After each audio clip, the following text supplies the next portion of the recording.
తెలంగాణ గురుకులాల్లో food poison ఘటనలో పాలక ప్రతిపక్షాల మధ్య మాటల యుద్దం సాగుతోంది. మాగనూర్ గురుకుల పాఠశాలలో ఇన్నిసార్లు ఫుడ్ పాయిజన్ ఘటనలు జరగడానికి ఆర్ఎస్ ప్రవీణ్ కుమార్ హస్తం ఉందని మక్తల్ కాంగ్రెస్ ఎమ్మెల్యే వాకిటి శ్రీహరి ఆరోపించారు. ప్రభుత్వ ప్రతిష్టను దెబ్బతీసేందుకు బీఆర్ఎస్ ఈ రకంగా కుట్ర చేస్తోందన్నారు.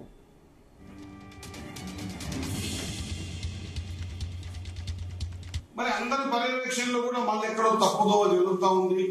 ఎందుకు పిల్లలు కొంత ఇబ్బంది పడతా ఉన్నారు అని చెప్పి మేము లోతుగా విశ్లేషించి చూస్తే గతంలో టీఆర్ఎస్ పార్టీ గవర్నమెంట్ లో ఇవన్నీ కూడా ఈ మధ్యాహ్న భోజనం సంబంధించి సెక్రటరీగా పనిచేసినటువంటి ఆర్ఎస్ ప్రవీణ్ కుమార్ గారు వారి పర్యవేక్షణలో మిగతా అన్ని భోజనాలు నడిచినాయి.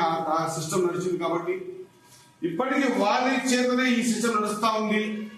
మాకున్న కొంత ఇన్ఫర్మేషన్ ప్రభుత్వాన్ని ఏ కోణాల్లో మనం బదనాం చేయలేక ఆఖరికి ఈ మధ్యాహ్న భోజన పథకంలో బదనాం చేద్దామనే ఆలోచనతో కుట్ర జరుగుతుందనేటువంటి ఇన్ఫర్మేషన్ మా దగ్గర ఉంది. కాబట్టి నేను ఈ వేదిక ద్వారా మా మీడియా మిత్రుల ద్వారా స్పష్టంగా తెలియజేస్తా ఉన్నా, ఆ రాజకీయం చేస్తే ఆడుకుంటే మాటలు ఆడుకోవడానికి సిద్ధంగా ఉన్నాం.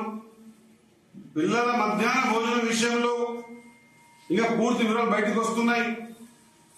ఇప్పటికే కొంత ఇన్ఫర్మేషన్ ఉంది. నేను ఇంత నిర్భయంగా చెప్తా ఉన్నా బయటికి ఆర్ఎస్ ప్రవీణ్ కుమార్ గారికి సంబంధించినటువంటి సిస్టమ్ పనిచేసి ప్రభుత్వాన్ని అవాసుల పాలు చేయాలనే ఆలోచనతో ఈ కార్యక్రమాలు చేస్తున్నారని తెలుస్తా ఉంది. ఎందుకంటే నాకు చిన్న డౌట్ వచ్చింది. మొదటిసారి ఇబ్బంది అయినప్పుడు మాగనూరులో చాలా స్పష్టంగా ఎంఆర్ఓ గారిని మనం పెట్టి చేయించిన తర్వాత కూడా ఎందుకు ఇబ్బంది అవుతుందంటే